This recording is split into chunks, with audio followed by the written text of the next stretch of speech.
Ora in Veneto, seconda regione dopo la Lombardia per numero di vittime e contagi. Da Padova ci aggiorna in diretta un altro dei nostri inviati, Riccardo Porcu. Allora Riccardo, com'è la situazione?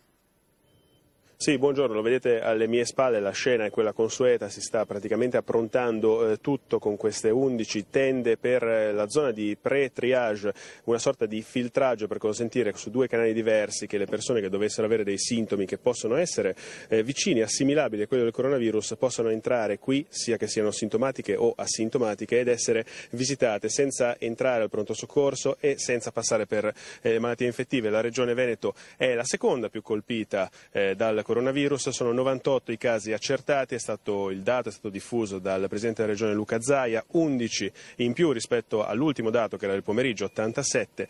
Si tratta però di un trend che non sta accelerando, anzi si sta stabilizzando, tant'è che lo stesso Presidente Zaia si è detto positivo, pronto anche a sostenere la causa di riaprire le scuole a partire da lunedì. Questa è anche la regione in cui ci sono stati 2 decessi, ma ieri è stato dimesso un altro paziente della zona focolaio di Vo e Euganeo, quella che è considerata la seconda, ma potrebbe avere delle correlazioni con quella di Codogno e la zona del Lodigiano. È stata dimessa un'altra paziente. Al momento la situazione è questa e vi restituisco la linea.